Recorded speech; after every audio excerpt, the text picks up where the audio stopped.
Are you a podcaster? Maybe you've got that big idea and you're looking for a network to join.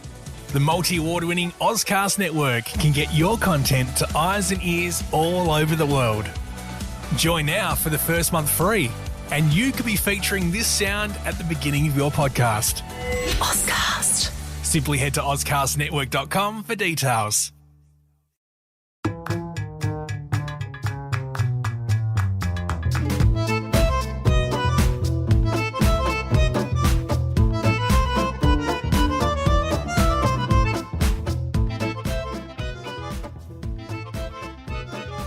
Hello everybody, welcome to this Talking Tendons podcast. My name is Associate Professor Peter Meliaris. I'm an academic and physiotherapist from Monash University. So, I just want to give a quick shout out to a course series in London. I'm going to go for a conference at Queen Mary University of London, which would be really great actually. It's being hosted by Dylan Morrissey there, and it'd be worth checking out. I've also got some courses in Glasgow and Manchester and London, if you're around that part of the world in September. So today's Talking Tendons podcast on a paper by lead author Patrick Corrigan, who's part of the Silbernagel group in Delaware, or at least was one of her students, and it's a really good group because it's very clinical, a lot of the stuff that they do, and I'll try and give you some clinical take-homes from this paper. It's titled Tendon Loading in Runners with Achilles Tendinopathy, Relations to Pain, Structure and Function During Return to Sport. So it's published in the Scandinavian Journal of Medicine and Science in Sport, which is a really good journal. So basically what they were looking at is we know that, Achilles tendinopathy is particularly recurrent, so people get it and they get it again, very, very commonly. And one of the big holes in our knowledge is really understanding why recurrence occurs. Is it related to some sort of pain susceptibility? Is it related to incomplete recovery?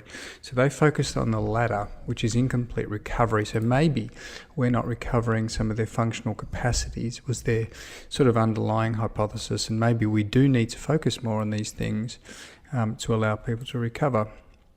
So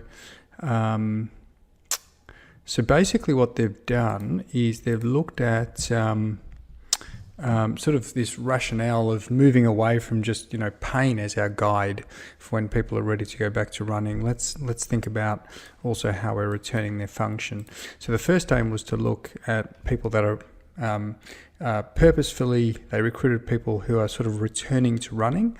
So this was what they labelled, in inverted commas, a return to sport cohort, because these people were sort of in the process of going back to running. They weren't at the start of their injury phase. They were able to run and trying to build up their running. And they were looking at side-to-side differences in lots of different outcome constructs. So pain, tendon structure, tendon function, lower limb function, and even Achilles load. So they got them to run on a treadmill. Willy is involved with this paper, and he's really pioneered some modelling work to look at Achilles loads through people running on treadmills, and that was part of this work as well.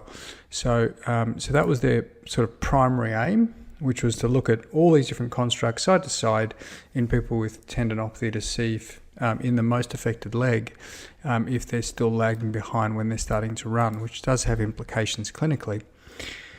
The other thing they wanted to look at was relationships to Achilles load, which they modelled through running, and they wanted to see if things like pain and structure and even lower limb function like jumping and calf raise function was related to Achilles tendon loading. And I think the rationale here is that, do we have some markers of Achilles tendon load aside from we don't really have any clinical markers.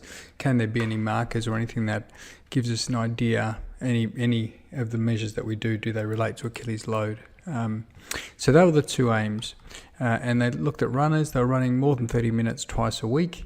And they were trying to build up, as I said, it was like a return to sport type cohort. And they measured, lots of different lab measures. It was very comprehensive. I think they had 2 visits to the lab where they looked at, visa scores, and they even looked at pressure pain thresholds in the Achilles.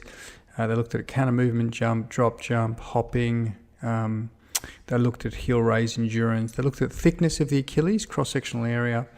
They looked at sort of shear wave stiffness properties with sort of elastography, but they also looked at classical stiffness by getting them to contract maximally and then measuring how much compliance there is in the tendon. So they looked at, really comprehensive measures. They also then looked at them running, and they looked at then the modelling work of some of the running measures that you can derive, which is things like the forces in the Achilles, the loading rate of the Achilles, and also the impulse.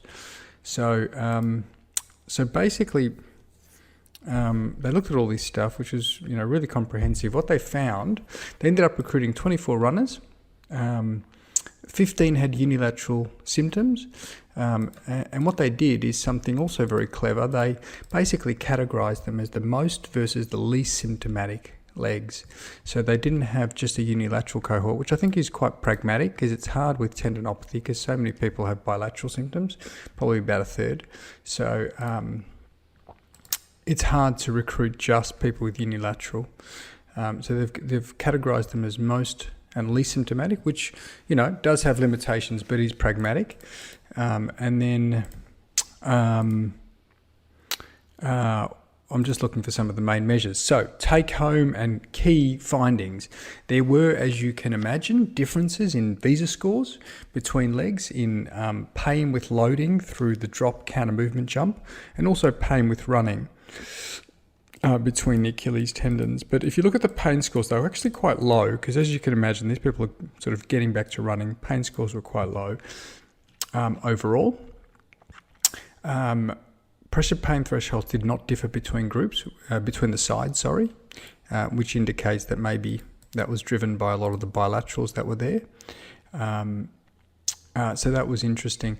And there were also no differences in their running measures, so things like the side-to-side Achilles forces and the loading rate and the impulse. And one of the rationales or arguments they gave for this is because maybe it wasn't demanding enough. They got them to run at a self-selected sort of speed that the people would run at during a endurance run, during a long run.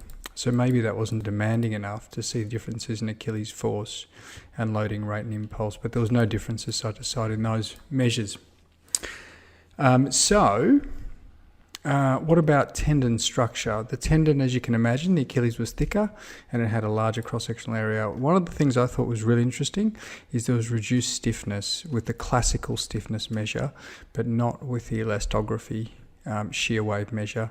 There was reduced stiffness, so more compliance, and this was despite this was Young's modulus, so it gives you material properties rather than structural properties. So despite the thicker tendon, the thickness didn't compensate for a drop in the material properties or strength of the tendon.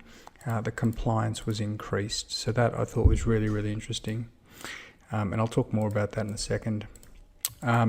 So key findings was really there was differences side to side for some of the measures still, and I mentioned those before. The visa, the load pain with drop counter movement jump, the running pain was different.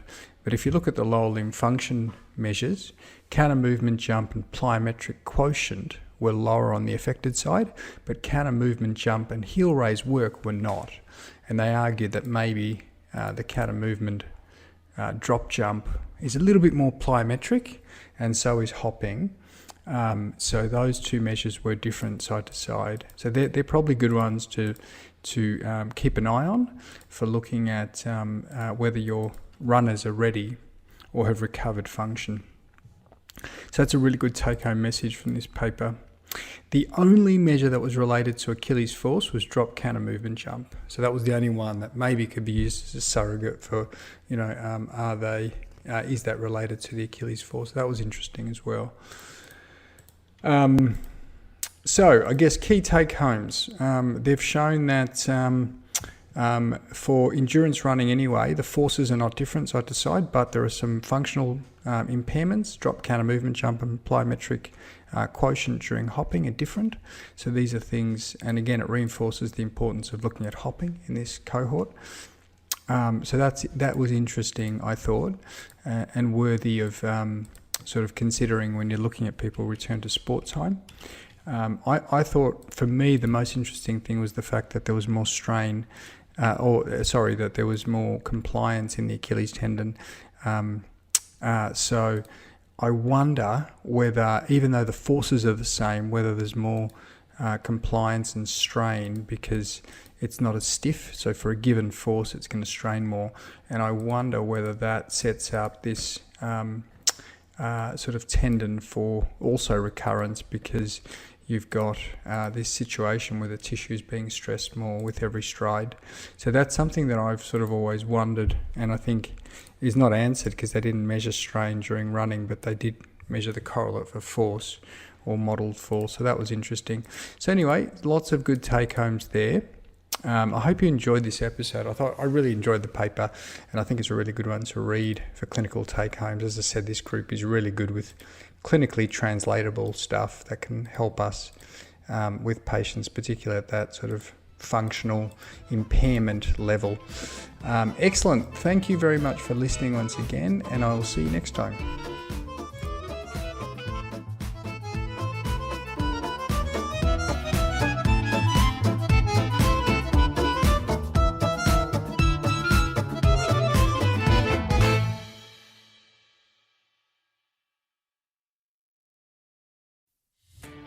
Are you a podcaster? Maybe you've got that big idea and you're looking for a network to join. The multi-award-winning Ozcast network can get your content to eyes and ears all over the world. Join now for the first month free, and you could be featuring this sound at the beginning of your podcast. Ozcast. Simply head to ozcastnetwork.com for details.